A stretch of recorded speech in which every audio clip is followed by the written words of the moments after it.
Hi, welcome. We're Board Game Opinions. My name's Steve Rain. I'm Ankush Kandalwal. And we're going to be watching and commentating on the final of the World Mind Sports Olympiad Catan tournament. Ankush, I believe you played in this? I did play in this. I didn't reach the final table. So this is the final table of the Catan Olympiad Championships at the Mind Sports Olympiad 2017. Okay. And we're going to have White's going to go first. Would you like to introduce the players for us? Sure. So in the top left, we have Martin Hobemagi, who is a very strong Estonian mind sports player. His best game is Renju, but he's excellent at many different games. He's quite a young guy, isn't he, Martin? Yes, I believe he's 19. Very young. Yes. In the top right, we have mind sports legend Demis Hassabis. He's won the Pentamind World Championships 5 times, the most out of anyone, and he's also an incredible guy away from the games table. He's the founder of DeepMind, the AI company. And that's the company that made the Go program that beat the best players? Yes, it made AlphaGo and AlphaZero as well, the top chess engine that recently destroyed Stockfish. In the bottom right, we have Ricardo Gomes, who is one of the best games players in the world right now. I believe his best game is Stone Age. I think he's won the World Championships for that, but he competes at a very high level in many games. And you actually played Ricardo on his way to the final, I believe. Yes, he got the better of me and sort of knocked me out of contention. But yeah, he's from Portugal and very nice guy and a great games player. And in the bottom left, we have Mike Dixon, who's a world-class games player too. I believe he won the Eurogames World Championship last year, and he specialises in Eurogames, and Settlers is one of his strong suits. So now the board's set up then, so one of the things I wanted to talk to you at the start is that the start is really key in Catan. One of the key bits of it is getting a really good first couple of placements. Definitely. This is the most important phase of the game. I'd say a large part of the game is decided here. So the players will probably take quite a lot of time to carefully decide where to place. So if you had to give some tips to people who are not necessarily familiar with the strategy behind their placements, what would you say to them? You should pick intersections with the most number of pips, as they call it, on the board. So underneath the numbers there are pips, which I believe tells you how often you're going to roll that number out of 36 times. The different combinations are 2d6, so if you're going to roll 12 once, so that's got 1 pip, but you're going to roll a 6 or an 8 5 times out of 36 times, that's got 5 pips. You're talking about the total number of pips underneath the numbers. That's what I meant. And also you want to have a good balance of resources, so you're able to do build the different types of buildings you can in Settlers. So like White in this particular case has gone for a 3 resource starting spot. It's a 10-8-5, which is a pretty strong one. Yes. On this board, it looks like grain is relatively scarce, so this seems like a good starting position. I say it's quite scarce because there are 4 hexes of numbers 12, 11 and 10, which are relatively infrequent dice rolls, but there's also the grain 8 at the bottom. But sheep's also quite scarce as well. In fact, it's possibly even scarcer, but is sheep less useful than grain? I'd say sheep is the least important resource in Settlers. I'd say grain is very important because you need it for both settlements and cities, whereas sheep you don't need for cities, and although it's useful for development cards, so is grain. Okay, but so if you're looking at the sheep, then there's a 2, an 11 and a 3, which aren't great, and then a 10, which is only a bit better. Yes. So you can see that people are taking their time on this. Obviously, it's been a couple of minutes since White placed their first one, and Demis is still thinking. In terms of pips, though, yeah, I was just going to say, in terms of pips, that's possibly the best spot on the board. It's a 9-6-5, which gets you 13 pips. That's correct. I think that's the most number of pips you can possibly get in Settlers. So, and it's even though this it has 2 brick hexes next to it, it's a very strong spot. I'm not surprised at all that he went there. Because if he gets the right numbers, he can start to expand quite quickly because he can get his roads better than possibly other people can. So why did it take him so long to go there? Do you think the fact that it's got 2 brick rather than a mixture of hexes made him think a bit more? I think he was just considering his options. He was also possibly thinking, if I go on the 5-6-9 now, where will my second settlement go, depending on where Ricardo and Mike go after me.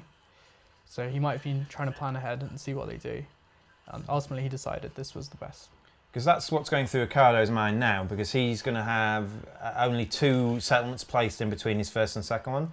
So he can actually have a good long think about what the blue player Mike might do. Yes.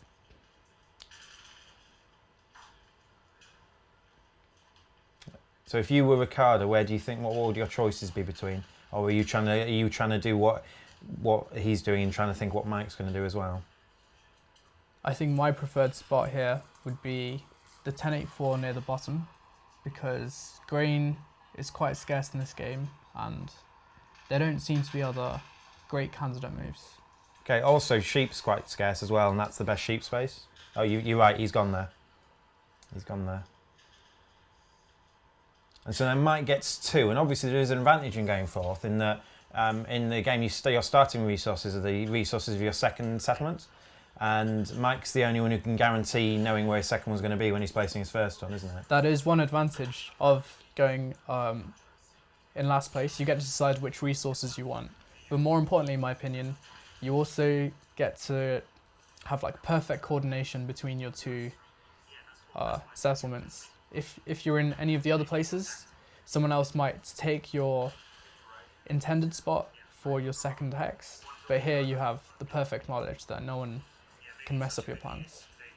So if you want to, you can guarantee getting a mixture of all 5 resources given the context of the board. If you want to. Although it's not necessarily a good idea to have access to all resources. Sometimes it can be good to skip one resource just because it's not integral to your strategy. Okay, so if you're planning on building roads and settlements, you don't necessarily need all, for example. That's one possible route. Although if you do choose what I call the brick road strategy, brick wood strategy to build lots of roads, you might quickly get to 7 victory points by building 5 settlements, by having 5 settlements and the longest road, but then building that city becomes especially difficult with no access to ore. Unless you can build a port, is there any advantage to starting with one of your first 2 settlements on a port? I wouldn't recommend that your first settlement or your first 2 settlements be on a port, because it really cripples your early game economy by missing out on that extra number. And also if it's your second settlement, you'll miss out on a resource as well. Yes. But maybe later on it can be a good idea to build towards a port to have a favourable exchange rate. Yeah. Or if you get a port, like for example, if red can get a port that sells brick for 2 for 1. That would be perfect. That would be good for red. So yeah, I can't quite see what the ports are offering around the board because the picture we've got is quite small. But blue's still thinking. You can see that obviously this match took about an hour and 10 minutes in total, and we're nearly 10 minutes in, and blue's still thinking. In fact, we've only had 3 of the 8 settlements out first time. Can you ever play a game of Settlers and realise you're probably not going to win based on where you've started? That can definitely happen, especially if someone screws you over by like blocking you off, and it can definitely happen in a 4-player game, but you're never truly out of it in Settlers. Because obviously there is that dice element as well. You could just get, if everyone else has got the 8s and you haven't, and no 8s are rolled, you're actually in advantage. Yes. So if you had to pick then, Ankush, between starting first, second, third or fourth, what would you pick? I think going fourth gives you the best chances in most board positions in Settlers because of that opportunity for perfect coordination. But then afterwards, I'd say first can be a good pick, especially if there's one very powerful hex or intersection that you want to go for to begin with.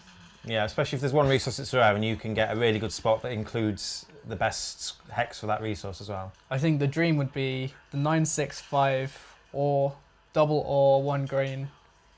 If you could have that, I would go first any day. Okay. But sometimes going first can be a bit disadvantageous because it might come back around to you and literally everything on the board is gone and there's no good place for your second settlement. That can make it quite poor. So your first one has to be pretty good to offset the negative consequence of having to go last. Especially if the other players play tactically against you by blocking off any potential second placement you can have. So Blues placed their 2. They've decided to place their second one to get a wood, a grain and a brick to start with. And they've taken a 9-6-3 and an 11-5-4 to start with.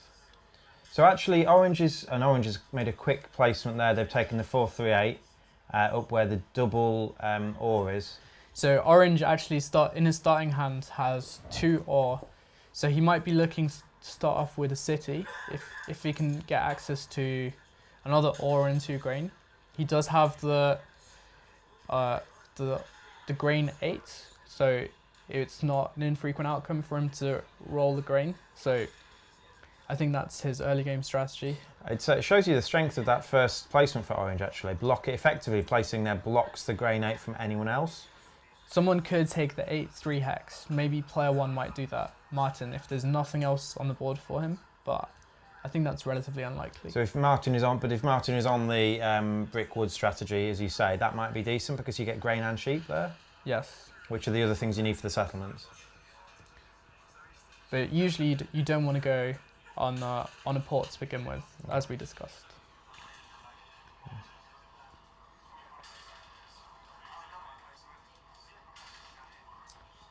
So there's an 11-6-3 spot available. I don't know how good that is. 11's obviously not a great number to get. I'm trying to see any other good spots to go. I've just noticed that Martin's first placement, he built the road towards the centre. It's quite possible that this road is going to be dead. I don't really like the placement of it. I think he would have done better to build it towards the edge and then... Do you think anyone's going to take that centre spot, that 10-11-3 spot with a double grain? I think Demis is certainly considering it. Okay, actually there's a better one, isn't it? There's a 10-11-9 one space away. Yeah, that would be which would much also better. block the same spot, wouldn't it? It would. Because that seems like a sensible one as well. So if Demis takes that... I think if he's deciding between the 9-10-2 and the 9-10-11... I think 9-10-11 is stronger. Even though the 9-10-2 would give him 1 sheep, which he would otherwise not have access to, you're twice as likely to roll an 11 than a 2. So throughout the game, I think the 11 will be more profitable. And you also block white. I don't know if that's a consideration. It is a minor consideration, definitely. Yeah, and then there's another spot in the middle, a 6-11-3. You could actually build a road to that and be 1 away from it. Yes. Although, I think that might be where Martin's going to go with his second one. There is a converse as well. You can actually build a 10-9-2 spot and get a development card on your first turn. I think that's what's going through Demis's head right now. So if it wasn't the fact that that gave you a guaranteed development card, maybe that 11-10-9 space is better. Also, I think if Demis were to go on the 9-10-11, there's nowhere to build towards for his second settlement. True, it's at least, well, unless you can get the 6-3-11 spot. But I think Martin's going to occupy that with his second placement. So it would be a dead settlement, and although you can see he's already realised that it's probably going to be dead because he's thinking of building away from it. On the other hand, I think Demis is probably aiming for the longest road in this game because he's got 2 bricks and 1 wood hex already with high numbers. But he's already decided that Martin's going to build in the middle. Yeah, he has because he's built his road away. So yeah. Demis' second road is pointing away. But Martin hasn't taken the grain. He's taken the sheep. He's already got 1 grain.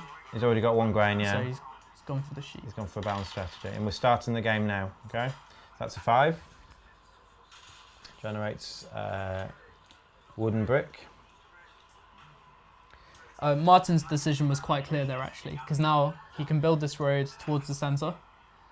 And he's first to get to that spot, the 10-11-3 spot in the centre.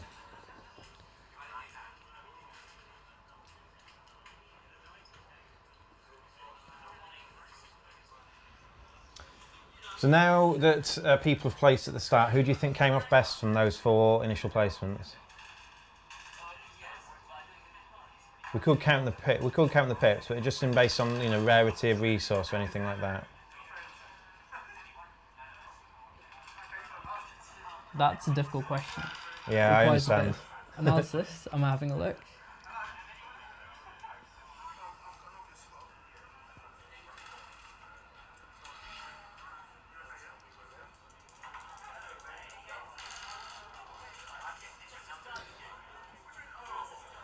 So another 5.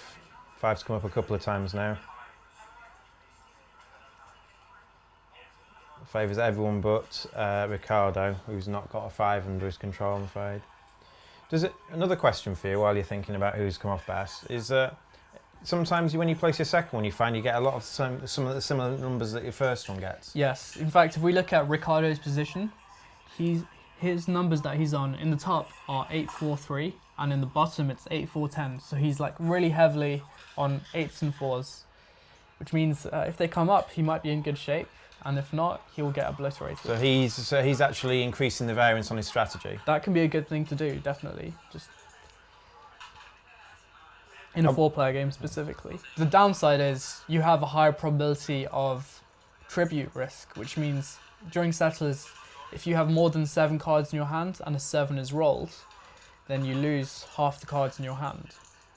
And when you stack up on numbers, you're more likely to get all your cards together on one turn, and there's a higher chance of losing your cards. Yeah. That can be an argument against choosing that strategy. But on the other hand, as you say, you might want to increase the variance and just hope to roll well, then you can win the game. Because if you have cities on other people's turns, then they roll an 8 and you get 4 resources on someone else's turn, you just start stacking up quite quickly, don't you? Definitely. So we can see a couple of an early road for red building towards that port. Doesn't get great numbers, but that port must be useful for him, I guess. I think that after your initial placements, building towards good numbers is merely a bonus. It's more about just seeking opportunities of good places to grow towards. We can see Ricardo must have got some, the orange grain he said he wanted. He's already got a city down on the 10-8-4 spot near the bottom. Yes, so And he's still got 5 resources left. it looks like he's had a very strong start to the game. Yeah. Takes an early lead. He's on 3 points, everyone else is on 2 currently. But orange is unlikely to get the longest road in this case. One, he's not really got great access to wood necessarily. He's only got a single 4. You don't usually need to get... It's important to have one of longest road or largest army. It's difficult to win a game without either, although it can happen in some endgame positions. Because if you buy enough development cards and fail to get the largest army, you're probably going to pick up the odd victory point card on the way, aren't you? You will, but in general, you want to have one of those. Aim for one of those at least. Usually, specifically, one of those. So yeah, orange is not going to compete for the longest road at all. But the other 3 players might. Red's kind of pointing the opposite direction, isn't he? He is pointing the opposite direction, but on the other hand, he's the player with the most access to brick and wood, which would help him build roads. So he might just waste 2 settlements on the right and build along. I think White's got the same access. White's got the 6 and 8 brick. In fact, White's got better access, and they've both got 5 or 9 wood. You're right. So White actually might do it, and White's actually nearer to doing it in terms of White's. And actually, he's more connected as well. Yeah. You are correct. White's actually close to building his spot on the 10-3-11 spot in the middle, which will help towards getting his longest road, and it will stop someone else coming along and trying to break it up. Because if you can build that, no one can break his longest road up if you connect them. That's correct.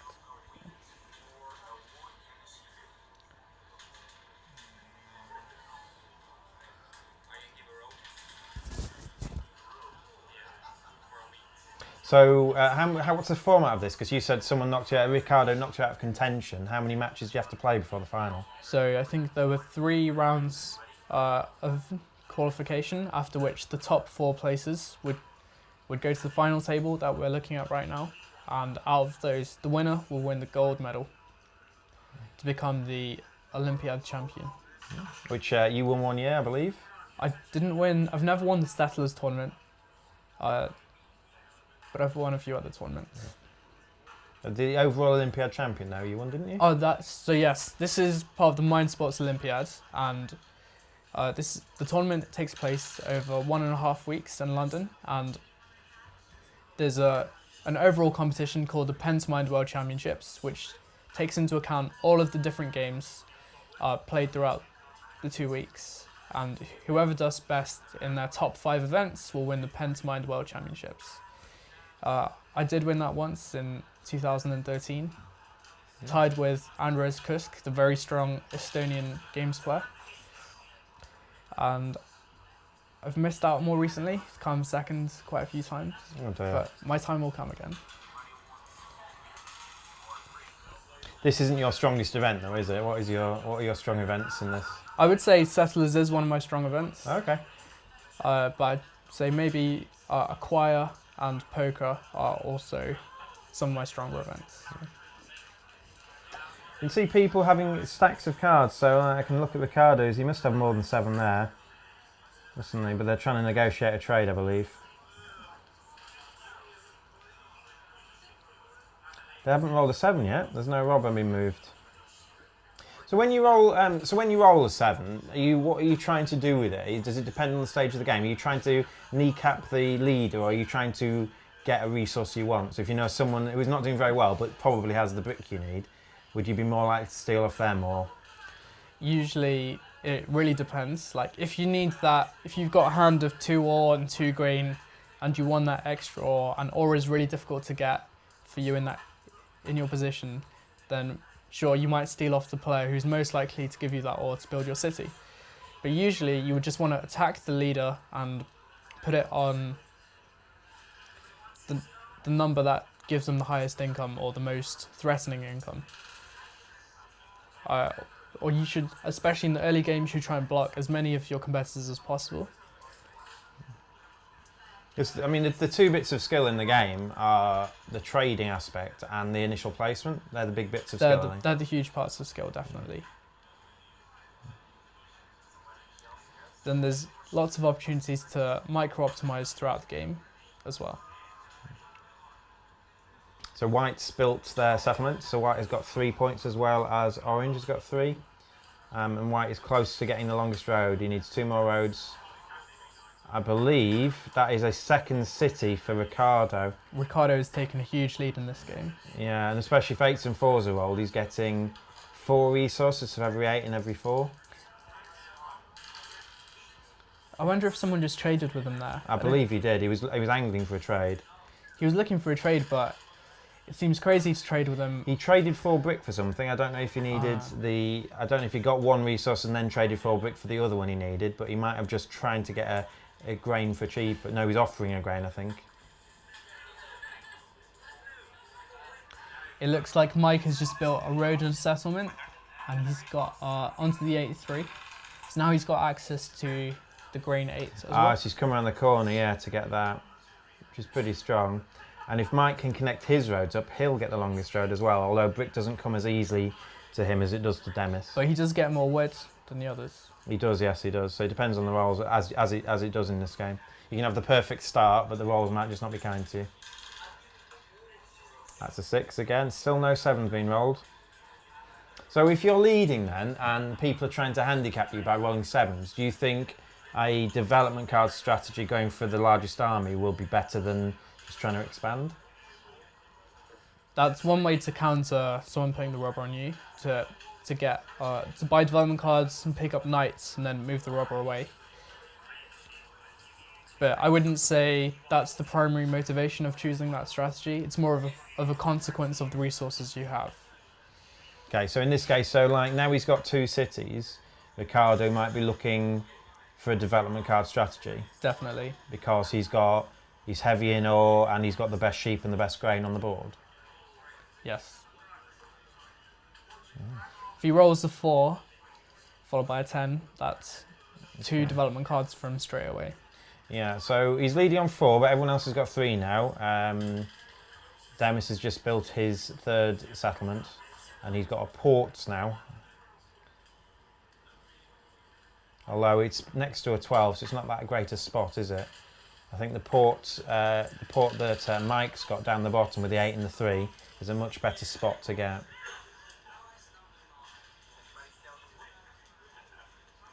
I think the players shouldn't really be trading with Ricardo right now, since he's in such a dominant position. But now that he's built his 2 cities, there's actually specific things he's trading for, isn't there? So like they might offer him if he's got lots of ore, they might offer him more ore because he can't use it as effectively as he could before. I think Ricardo just rolled a 10, or a 10 was rolled. It looks like Ricardo's hand. He's going to buy two development cards next turn. Okay. Given, I think he's got 8 cards in his hand. Given that a 7 isn't rolled when it comes back to him. Yeah, he's got 2 sheep, 3 ore, 3 grain that we can see from our vantage point. And 2 development cards will heavily swing it in his favour, especially if he gets a soldier. He can protect himself from bad rolls. He might even get he might get a card like road building, which would be great for him because roads don't come so easy to him. But he'd only be restricted to road building in the top, wouldn't he? Because down the bottom he's pretty blocked in. He could try and get the 10-5 spot, but surely around the top maybe he just kind of builds around the port or maximises his chances there. It looks like Ricardo is negotiating with Mike. Oh, he does have a brick. He wants a wood. Okay. He's doing that trade, offering 2 for 1 to try and reduce his hand size as well. Oh yeah, going down to 7, it can be a good idea to reduce that the 7 risk. He can still build 2 development cards though, can't he, with what he's got? But he's trying to, obviously a road might be better for him. Yes. Also, earlier on we were talking about the advantage of not building towards the centre. It worked out for Martin in this case because he was able to get the 10-11-3 in the centre. But he could protect that. He actually built that for himself, didn't he? Because his second dwelling, he put it in a place where he kept that 10-11-3 open. Well, as it turned out, because the other players didn't build towards near that position. But if we look at Ricardo's placement of the 10-8-4 at the bottom, his road is quite wasted because Mike's beaten him to the race. And yeah, Mike's beaten him both sides as well, I believe. He's just beat to the other place he could have tried to build if he got road building. He could have built where that 10-5 spot is with the sheep and the brick. So now Ricardo's actually, although he's probably got the best position, he's got the best start, he might actually be blocked in a bit too much here. Well, he can always build towards the edge. It's not so important to get the extra resource from your new settlement as much as just building the settlement for the victory points. So you could build around the edge of the bottom to try and get the port or another spot on the 8 grain. Yeah, or just building the settlement, even without the port, that's perfectly fine. But maybe Martin's decision to gamble to build towards the middle was a good idea because he started off on a brick and a wood, which would give him the advantage in a road race.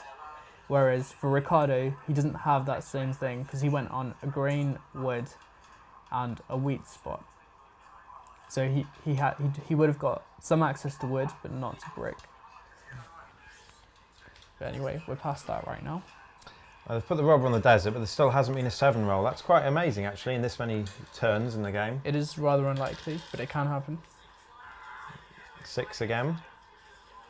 Let's see what Ricardo's going to do.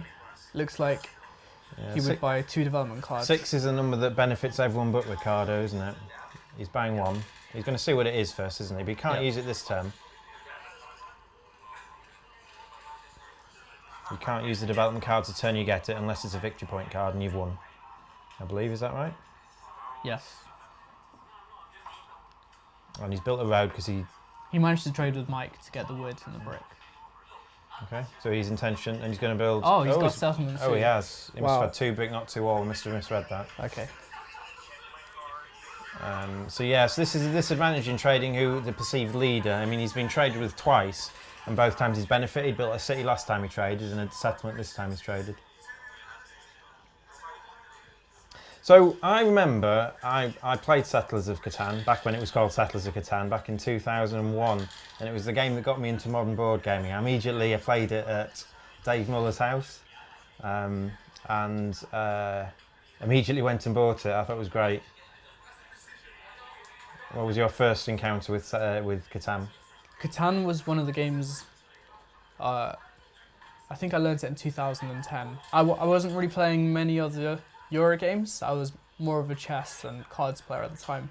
But yeah, it definitely brought me into more Euro games. I became hugely addicted to it. I'm a big fan of the game. And I've played it countless times. It's so easy as well. It is a gateway game, but it has the strategy and the optimization you're trying to do and trying to be as efficient as you can. And it also has trading. You like games with trading, don't you? Oh, yeah, Negotiation and trading. I love the trading aspect of Settlers, definitely. Yeah, and we're old school. We keep calling it Settlers, and people nowadays don't remember. It's called Catan. It's been rebranded. I wish they'd just called it Settlers, but I guess that sounds too much like a computer game than Catan. I don't even know what Catan means. I don't either.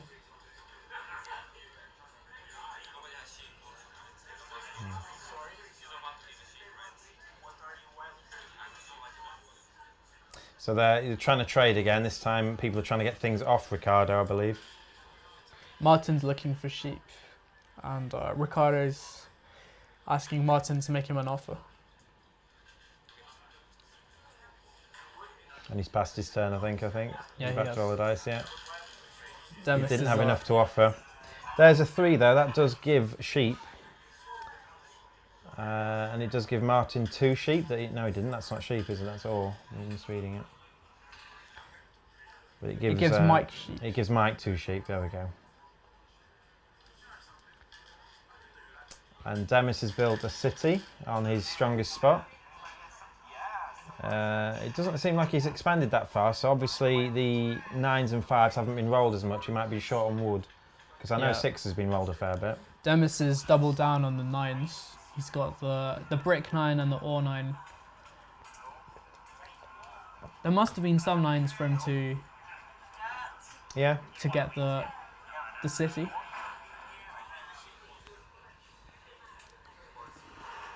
I think grain's what he's short on, isn't it? I know there's been a fair few 10s. But still no robber being rolled. That's quite weird, isn't it? I don't know how much that would affect it if someone was rolling one now. Looks like Martin's sat with a stack of cards there. Another development card for Ricardo. He's got one face down. He hasn't played it yet, so we don't know what it is. Could be a victory point card. In fact, he could have 2 victory point cards if he's not playing either. There's no incentive for him to play the robber just yet. No, it'd be more of a defensive thing unless there's a resource he really needs. As he's far ahead in the lead, he should wait until if a 7 is rolled and someone blocks him, then he should use the knight at that point to move the robber out of the way. When you say he's far ahead in the lead, he's only actually 1 point ahead of Mike, and in fact the other 3 players are on 4 points, aren't they? But he's on 5. But the fact that his strong point, he's got 2 cities on 2 very strong spaces. Yeah, I think building cities can be a bit harder. So I'd put him in the lead for that reason. Yeah, because obviously Martin and White has actually got all his settlements. Martin's also doing stuff. in a good position. He's favourite for longest road. But the other 2 players have got extra settlements on spaces that aren't as good. So Blue's got 1 on the edge and 1 next to the desert, and Red's got 1 on the edge as well, so they're not producing as much as the other ones. You don't think that's as effective? I don't think it's as important. Okay.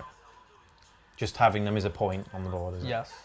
I think the core economy of your game comes from the 2 starting settlements, and building cities doubles your economy on those spots, which is why I like Ricardo's position. Okay. But if there's a shortage of 8s and 4s, then who knows what might happen. It hasn't been so far. He's done very well with them, I think. I think there's been a shortage of, given how much access Red's got to brick and wood, I think he's maybe not rolled as many as he needed to. Martin's got a huge stack of cards here. I think he's looking to build a city, but we'll see. That's what he's trying to. He's been trying to trade with... Mike's making a lot of trades here. Okay, Mike's got a city. So he goes up to 5 points too. I suppose if everyone's trying to build a city, then trading into one's pretty hard. True. So Mike ties the lead here. 10. And Mike can certainly get the longest road too. Yeah, he's not far off, is he? Well, he still needs 3 spaces, but the fact is, if he does connect them up, it's going to be hard to beat. If he connects those up with 3 roads, he'd be up to 8 roads. Yeah, and that will be hard for Martin to catch up. Because if Martin connects his, he'll only have 6.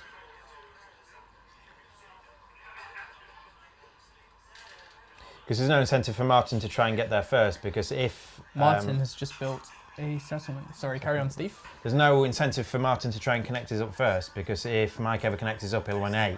Yes. If they'd both be on 6, then that race to get there first is a bit more important, isn't it? Because you have to actually beat the other person to take it off them. So I believe Martin has just built onto a 3-to-1 port, and he's used that to trade 3 grain for 1 ore to build a city. So that is a great turn, isn't it? Very good turn. He did have a lot of cards, didn't he? He's built a settlement and a city with access to a port. So he goes up to 6 points. If he connects up the roads, he'd be on 8 points. Maybe he's just taken the lead away from Ricardo. Yeah. But who knows what Ricardo's cards are? Yeah, we don't know what those cards are. He hasn't played them yet. He could be keeping on to soldiers or monopolies. Demis showing signs of frustration here with another 4 rolls. He can't really do anything. I think the numbers have handicapped Demis a bit. He looked like he had a decent starting spot, but he just hasn't been able to build much, has he? He's very heavily reliant on 9s this game, and they need to come up now for him to have a shot.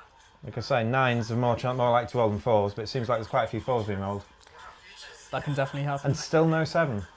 We must have gone around several times down the table now, and there's been not a single 7. Demis builds a road. And he's looking very slightly frustrated, isn't he, with his look. Is that another 4, is it? No, it's not.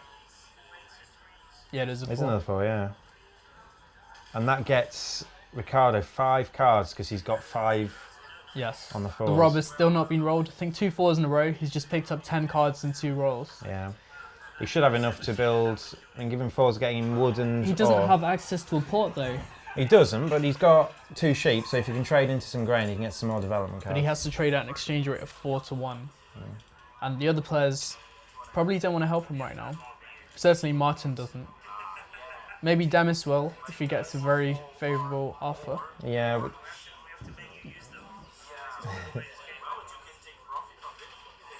That's that. So he's in a weak spot for trading, isn't he? Because the players know if they don't trade him, the fact he's going to lose a lot of cards to either the robber or to trading with a bank. Usually it's a terrible idea to end your turn with 7 or more cards, because it leaves you open to a 7 being rolled, and that happens with quite high frequency if there are 4 rolls. Well, it could go 7-10-7, then he loses cards twice, isn't he? No, because once you roll a 7, you lose half of your cards. Yeah, and then a 10 gets him 5 back, or 4 back. I mean, it's possible. Yeah, 3 back, sorry.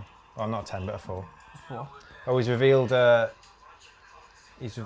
of Plenty, I believe. Oh, this is the perfect card for him right now, because he goes for 2 bricks. Yeah, because he's got the wood, and he's going to build 3 roads. 3 roads, wow. Which will get him the longest road, I believe. Is this? Oh no, it's 2 roads and a settlement. And I think. He uses the 4 ore for his grain. Yeah.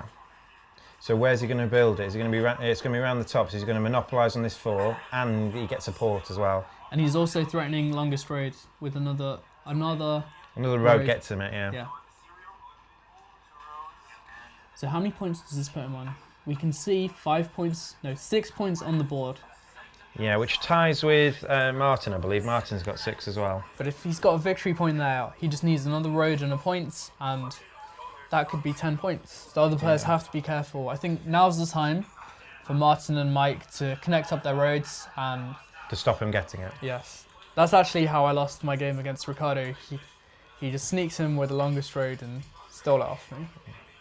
But I mean, Mike's quite a way off of doing it. This has to be Martin's road to take it. Martin's 2 roads away, Mike's 3. It looks like Ricardo's also bought a development card. So if that's a point, he could win it with the longest road next turn. So they have to try and take the longest road now, do they? They should do it now. It's unlikely they're both points though. There's not that many points in the deck. It'd be very unlikely. There are only 5 victory points in the deck of 25. So for them both to be victory points Yeah. is... And the one he'd held on for longest was the one on the right, the one he's played, the Year of Plenty. Yes. So it's not like, yeah, that's a 3. It's one of the numbers Ricardo hasn't got.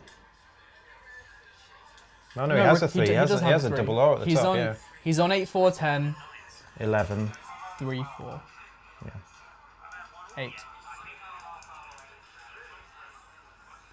So you think it's between Martin and Ricardo at the moment, then? They're both on 6. It looks like Ricardo is the front runner again, and Martin is in strong contention. If Martin can get the longest road, and Mike doesn't take it off him, then Martin will be on 8. Yes. Although Martin's actually, it takes Martin a while to build another dwelling, isn't it? Another settlement. Because if he gets the longest road, he's not using roads to further his settlement building, is he? It is. That's true. Whereas Ricardo can build cities. Yes. And Demis has just been a bit hamstrung with his numbers, has he? He's got 4 points, and he's looking to build another settlement on the right. It doesn't look like he's in contention here at all. Yeah, he hasn't got many cards either, has he? He needs a miracle right now. What about Mike? Mike's on 5 points. Mike is on 5 points. Yeah, and if he can get the longest road, it's going to be hard for Martin to take it off him. He's got no cards right now. Mike, he's got quite a few cards. No development cards. Okay. That's the other point. Ricardo has played. He hasn't played a knight yet, but he does have development cards. No one else has gone for them yet, so he could be the front runner to try and get the largest army. So if it comes around to his next turn and they're both knights, you expect him to play one? He possibly. Yeah.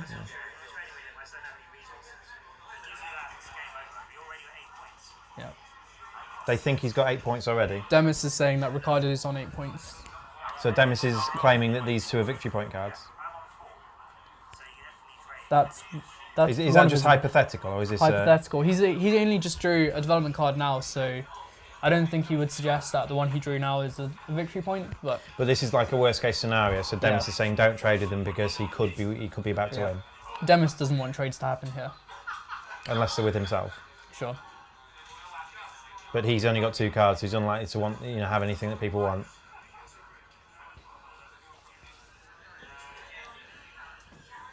So he's building a development card. It's a shame we haven't got those under the camera, under the table cameras like poker has, so we can see what the development cards are. That would be brilliant.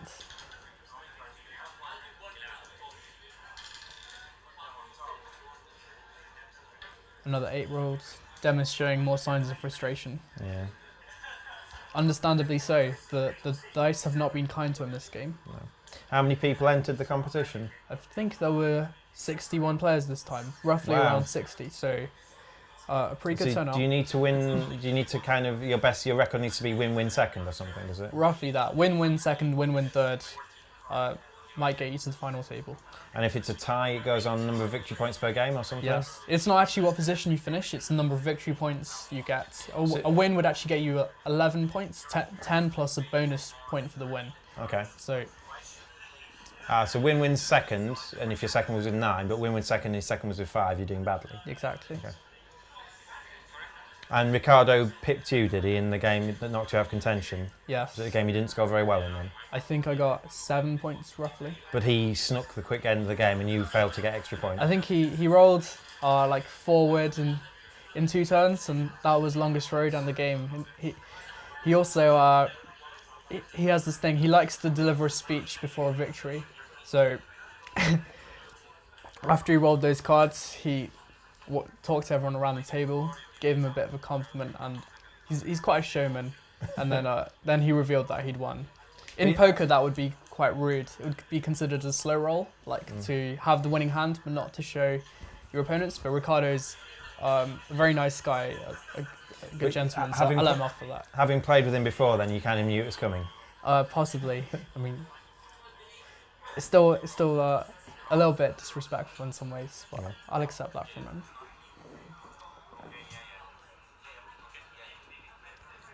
If he's going around complimenting other players, I don't think it can be that disrespectful. I mean, a slow roll is considered. Martin has just built the longest road, I believe. He's got And a he's road built a that's- settlement. Oh no, he hasn't. No, he's not quite. He has connected them up. Yeah, it's just a bit lopsided. There we go. Ricardo's just straightened it up. So he's got the longest road. So Martin's on 8 points. So it's actually Ricardo's only on 6 plus 2 development cards that we don't know what they are. But Martin's path to 2 more points might be difficult, although he's got a development card in front of him. So he could be on 9. He could be on 9. But that 10th is still... 10th. It needs to be a city, I guess. Yeah. The city's probably the quickest way to get an Or extra point. 2 roads and a settlement is possible. 2 roads and settlement might be good because then you defend the longest road from Mike. Yes. Mike can still take it off you by building 2 more roads. Only 3. It's still 3 more roads, Mike, isn't it? Yeah.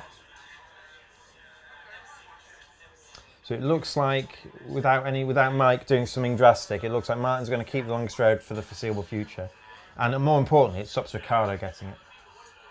Because if Ricardo has got 2 victory point cards, 1 more road would have won him the game. No, because Martin's just taken the longest road. Yeah. So if Martin didn't do that, Yeah. he would have. You're right, Steve. Yeah, that was a good move by Martin. We were suggesting he should do that last turn. I believe Mike was trading with him as well, so I don't know how much that helped him do it. That can often happen in settlers where one player's threatening to win, so the other players cooperate to delay that player from winning. By doing a trade that isn't necessarily what they would do for their own self-interest, but just keeps the game going. Well, they will still try and make it in their self-interest, but as much so as possible. Demis makes an interesting point about 4-player settlers. He thinks that towards the end it becomes a game of diplomacy, which I do agree with. So Demis he's got a man resigned to his fate, I think. He's just sat back with his cards face down, while everyone else is looking at their cards, trying to think of trades they want. Yes. I don't know quite how many cards he's got. Is he just 2 there?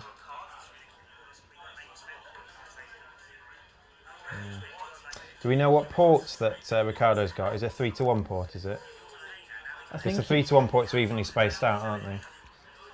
I think it's a sheep port at the top because he traded 2 sheep for a resource, I believe, at one point. But I could be wrong. So sheep port's not great for him, is it? Because although he has got the best sheep spot, he's not getting that many sheep in. Yeah. A 10 gets him 2 sheep, which is effectively 1 resource of the sheep port.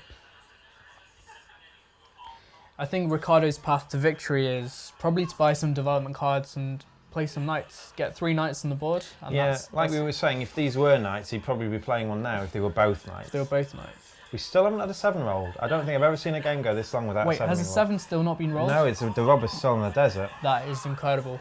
Yeah. I don't know Because what the probability of from that is. Demis's point of view, a 7 roll's good for him because he's probably going to actually not block a spot that Demis has. It's going to block a spot that Ricardo or Martin have. Yes. And also, it's gonna like Martin. So Ricardo's just built a city. So Martin has got. Ricardo's got 7 points on board plus 2 face down development cards. So he's not going for the largest. Oh, he's bought another development card. He's got got another 3. one. So if they were all points, he's won, but they aren't all points. If there were 2 knights there, I would have expected him to have played 1. So, Yeah. I agree. So he's likely got. It looks like he's on 9 points to me. You have to play your development cards before buying anything, do you? Or can No, do them you after can play at bought? any point during your turn. Apart from you can't play. You can't buy one and then play You can't buy one unless it's a played. victory point. So that's why he's put it side on because that's the one he's just bought. Sure. Yes. But if he picked up another soldier and one of the 2 face downs were soldiers, you'd expect him to play one. Yeah, Trying because- to get to the largest army. Yes, because the timing can be very important. He doesn't want to, because you can only play 1 development card per turn. You don't want to have knights waiting in reserve and then Pick up your 3rd knight and have not yet played one. yes, and then what might happen is Martin might win, gets 10 points during the turn. You would have played your 3rd knight, and you lose the game by 1 turn because you timed it incorrectly. That would be a disaster for Ricardo, and I don't think he would make such an error. So it's actually worse for the other players then. The fact that he hasn't played a knight means that he hasn't got 2 knights. Well, on the other hand, having 2 knights could be an advantage for Ricardo because he's on. Let's assume he's got 1 victory Another point. 3. That's not a 3, is it? He's got 7 points on the board. If he has 1 victory point, it's actually better for him to have 2 knights, because then that would he just needs to play 3 knights, and that would bring him from 8 to 10. He might actually dislike having 2 victory points like that. But now he just needs 1 city to win. He needs 1 city, but it's probably easier to get 1 knight, one development card. Now there's not much point for him to go for the largest army as the path to victory, because that would put him up to 11. It's probably more efficient for him to build a city. Okay. He's trying to trade. But you shouldn't trade with him, really. There's no way you should trade at all. The only thing that... So it's Mike wants a brick, and Demis and Ricardo are offering it. Yeah. Mike is going to trade with Demis, like, regardless. He should do, shouldn't he? Because giving 2 sheep to Ricardo with a sheep port is poor, because then he gets whatever he wants. Yeah. I think Ricardo was saying I would do the trade 1 for 1, but Mike shrewdly said, I'm not trading with you. And he traded 2 for 1 with Demis. Yeah. So that shows that Ricardo is trying to build a city then. He's not trying to build a road, another settlement. He is trying to build a city. Yes. Trying to get... And if you can't build a city, you'll try and build a development card. Because 2 sheep for him would be wild.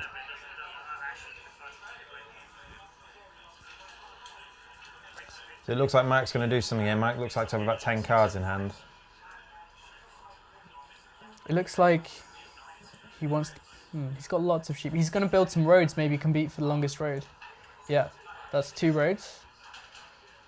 Yeah, he's competing for the longest road. That's 3 roads. He's got 3 roads. 3 Stole roads, longest road. Which is good for Ricardo, because actually Martin, the guy who had the longest road, was actually closer to winning than Mike is. Mike's now on... That was a great news for... Mike's only on 7 with no development card. And now, like, Mike and Martin are in this road race where they actually just waste resources building roads. They don't get closer towards victory necessarily. They need to get other points and then steal the longest road to win. Yeah. You've noticed that still a 7 hasn't been rolled, but Mike has played a soldier card. He got it last round, and he's blocked the brick that Ricardo had at the top. Well, I think he's blocked it off Martin specifically because Martin's his competitor in the longest road race. So he wants to block off that brick supply so that Martin won't compete roads. But he had a choice, didn't he, which brick to block, because he could have blocked the other 6 in the middle of the board, but he's blocked the one that Ricardo blocking has. the 6 in the middle of the board would just block Demis. He's got no interest doing that at all. It also blocks Martin, Martin as well. But yeah, definitely, you want to attack Martin and Ricardo. Especially Ricardo. Martin's just built a city. He has, yeah. He's deciding where to put it. He's got to be the one in the middle of the board, hasn't it? He was trying to upgrade a city to a city there, but now he's got 3 cities in the middle of the board. So Martin's back up to 7 points with a face-down development card. If he can steal longest road and that development card is a victory point, he can win the game. But he has to survive this turn. I'm not sure. So if Ricardo can build a city, he wins, possibly. If Ricardo rolls a 4, that could be game over. I think Ricardo's got 4 cities. He's only got 3. The very top one is the settlement. Okay. He's moving the soldier and he's picking Ricardo. He's trying to stop Ricardo getting the ore he needs. Yeah. Like you said, a 4 would win him the game. He's also stolen the card of Ricardo. It looks like Martin just picked up another soldier. At least probably not a victory point because he just used the soldier this turn from last turn. So that's often a good sign that if someone plays one and they've got other cards behind that they've still got a soldier in. But the chances that Ricardo's one of his 3 cards is probably going to be a soldier. He's probably going to play it this turn to move it out of the way. Yes. You'd think. Can you play the soldier? You can play the soldier before you roll the dice, can you? You can, yeah. So he's probably going to do that if we see. Possibly. He might have another card like Monopoly, for instance. That could be quite strong. Yeah. A Monopoly card would actually let him take any kind of resource off all the other players. So yeah, so he can take whatever he needs to build a city, can't he? Yes. There's a meme on the internet where someone trades all their wheat away for the people and then plays the Monopoly card to get it all back. That's an excellent use of the Monopoly card. I've not seen that meme, no. But yeah, you can see the other people at the table don't look very happy about it. So on Demis' turn, he's thinking about doing something. He's got enough cards to do something this time, but it's taken a long time for him to get those. It's difficult to execute such a strategy that you just mentioned because to experienced players, it can become a bit obvious that you've got Monopoly. Like, why else would you trade away your grain in some situations if you didn't have the If card. grain's the most useful one, it builds 3 things. Depends on the situation, but if your trades don't make sense unless you have a Monopoly card, then a strong player will realise that. And not trade with you. Yeah. They'll also warn the table against trading with you. So Demis needs ore. And people are telling him not to trade with Ricardo. Ricardo's possibly got an ore in his hand because he was generating so much before he was blocked. Demis here is probably going to do any trade with Martin or Mike just to get an extra victory point. That would improve his standings in the tournament. And this game is probably just gone from him. Yeah. So we think Martin's other card is a soldier because he played one. Yeah. In which case Martin, by stealing Longest Road, doesn't actually win the game. No. But actually it takes him 3 roads to steal it back because Blue's longest road, sorry, Mike's longest road is 8 long and Martin's is only 6. Do we think, well, the good news is that the longest road has been kept away from Ricardo. He's probably not going to get that this game. So he has to rely on soldiers and he hasn't even played a soldier yet. So I imagine he's got 2 victory point cards and a city is his best chance of winning it. He's thinking about playing, He's played a soldier. As predicted. Yeah. So he would do that whether he had another one or not, we think, because It's blocking his 4, yeah. And if you had 2, you'd have played one last time. He definitely steals off Martin. 9. 9. That is good for Demis, but it might be too. It's definitely too late, we think. But that means another city if it goes round to him. It does. And 9 is one of the few numbers that Ricardo doesn't have. A 4 is rolled. Yeah. This is bad news for Martin. Excellent for Ricardo. Yeah, he's taking a lot. He takes 5 ore from that. So now, if they are 2 victory point cards, which is he hasn't played them for a long time. 5 ore and 2 wid. Yeah. So by the time he gets back to Ricardo, we think he's going to claim the victory, possibly, if he can build a city. It seems likely. Unless a 7's rolled, because he's got... Maybe Martin's got a Monopoly card. That would be an excellent play for him. Play Monopoly for ore, steal 5 ore. And Well, Ricardo has just picked up 7 cards, plus he had some cards in hand. So if Yeah. a 7 is rolled, he might take the victory away from him. That's true. This turn at least. As you can see, the longer the game goes on, you often find yourself stacked with cards. Mike's got about 12 cards in his hand now. He's deciding what to do with them. And like Ankush said, passing your turn with 7 cards in hand is an incorrect decision, we think. More than 7 cards, definitely. At this stage, I'd expect them to use most of their cards. Yeah, and if no one's going to trade with him, he's just going to trade and build a development card or something. Yeah.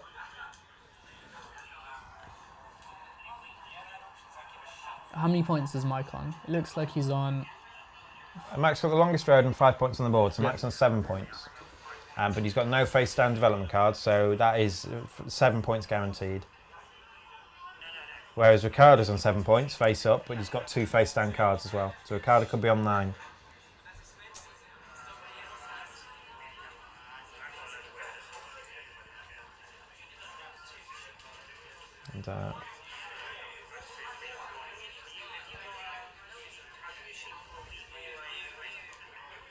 And Mike's trying to trade, and Demis is desperate to try and trade his sheep away. He's looking for wheat, I think, is Demis. And that confirms that he's trying to build another city. But Demis is on 5 points. He's got a face down development card, but we think 5 points is just not going to cut it.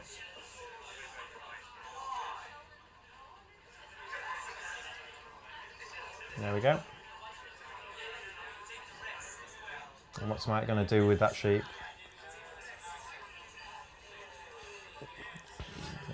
He's traded. Oh, it looks like he's got the sheep plot. He just traded 2 Yeah. sheep for a grain to build a city. Yeah, so he's got another That's city. his 8th points. Yeah, but it's 8 face-up points. There's no secret points there, and he's not close to getting the largest army either. He's No. only got 1 soldier. And longest road might get stolen off him. It's entirely It possible. could, yeah. It needs 3. Martin still needs 3 roads to do A that. 7 is rolled. The first 7 of the game, I believe, is the first 7 of the game, and this is good because Ricardo's got at least 9 cards in his hand. He's got lots of cards and it looks Yeah. like he's deciding which to discard. Oh, it'd be unlucky if Demis has to discard as well. I think he does. He rolled a 9 Yeah. to get... So yeah, he's having to discard, and that's not fair, and he's frustrated there. So he's discarding 5 cards, so he had 10 cards in his hand.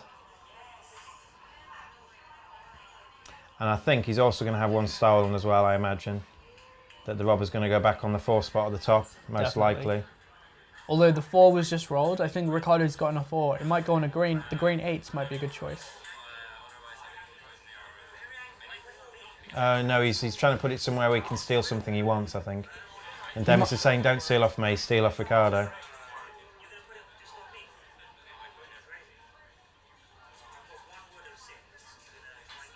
It looks like Martin is trying to steal longest road back. Yeah, because he might that. win, because if his face down card's a point, if he can steal longest road back, he can win the game. And he's desperate for wood, and Demis is saying, well, I've only got 1 wood in 6. Steal off someone else.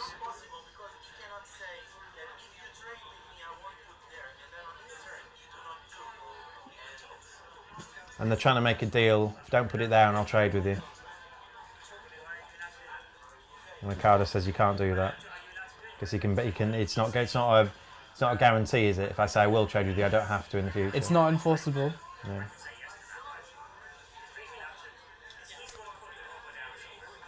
This decision might be very key.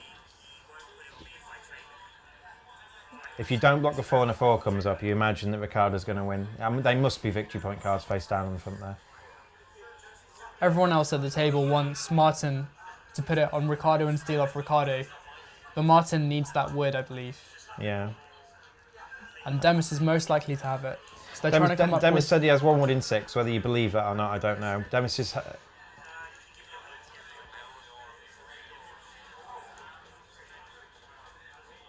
And they're trying to negotiate a trade now before the robber goes down. Yeah. But we'll see if... They're not enforceable, are they? Yeah. Because once the robber goes down, Demis can change his mind and not trade. It's true. But then that ruins future trust if they were to play other tournaments in the future. So it's a tricky decision. Generally, I like to honour my agreements here, just so people can trust me.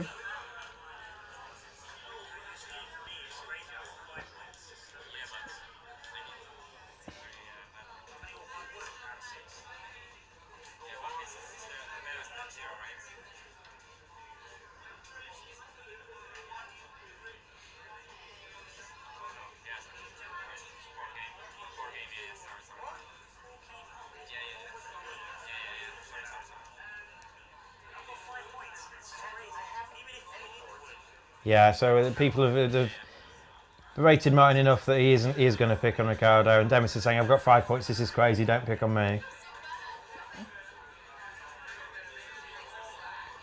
Let's see if a trade happens now. Yeah. But Ricardo definitely didn't have the wood that Martin was wanting. I think Martin, if Martin's got a face down victory point card, the longest road wins the game for Martin. Martin's got, he's got 7 points on the board, face down victory point card. Which he's looking at again. No, it's not. Oh, buddy.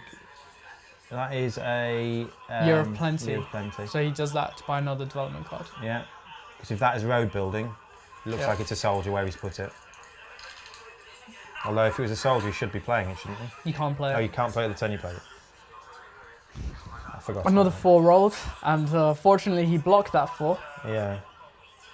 So Ricardo, I think Ricardo's been a couple of turns away from winning this, but a few 7s and steals have been enough to keep him off it. This can often happen in Settlers. Don't you mean Catan? I'll always call it Settlers, and people will know what I mean, I think. I'll always call it Settlers too. That's a 9, so that's good for Demis. Again, he's a bit out of it now. It looks like there's very little ore in the supply. Yeah, there's an interesting rule. If every player can't get the resources... That is a 7. Is it? So that means it has to move. And Demis I think has just lost half of them, yeah. But Ricardo's been stolen from enough that Ricardo's actually not discarding for the first time. So it's close then. I think it's between Martin and Ricardo. Mike could sneak in there. Yeah, but Mike's actually struggling to get... The 9th and 10th point. Yeah. Because he's still only got 1 soldier, and to get 2 more points, he's going to need to build 2 more roads and a settlement twice, or 2 cities, and he's just not generating the grain. Or the ore. The ore's all at the top, and he's only got 1 ore spot, although it is a 9.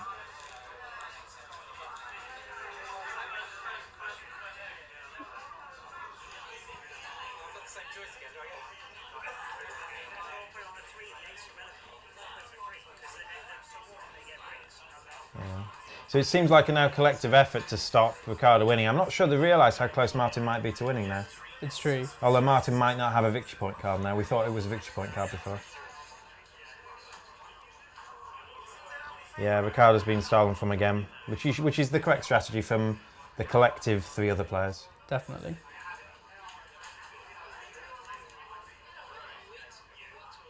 Yeah. But the 4's now open, so again, if a 4's rolled before Ricardo's turn, then we could see a winner.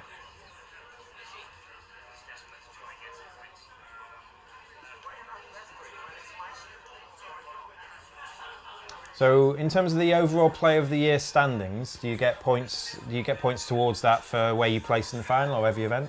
You get points for where you place in each event, and the Settlers is actually, or the Catan is actually a very big event for the Mind Sports, the Pentamind World Championships, because the formula for the Pentamind rewards tournaments where there are more players, and there's a lot of Pentamind points at stake here. Okay, because this is one of the largest tournaments we've got. Definitely. Okay. And it's also a big tournament for the Eurogames World Championships, which I believe Mike won last year, and Ricardo came 2nd or 3rd, I believe.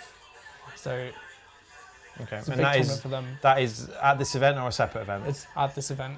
Okay, so like a subset of all the events. Of all the Eurogames, yes. Okay.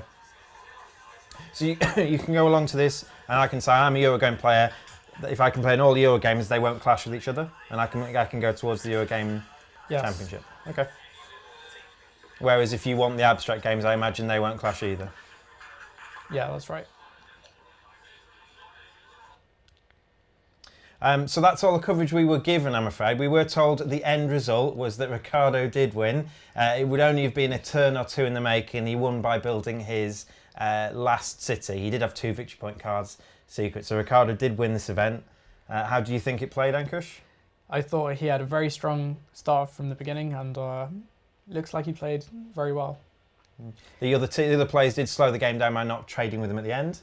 Ricardo could have possibly won earlier, apart from a couple of robbers stealing half his resources. Yeah, that's to be expected in Settlers. The other players are going to try and stop him, but it didn't look like... It looked like Martin might have been close, but it didn't end up that way. Okay. And looks like we missed Ricardo's speech at the end, but okay. There you go. So anyway, thanks for joining us. We've been Board Game Opinions. I'm Steve. I'm Ankush. And we'll see you again for a different event. Thank you very much. Thank you.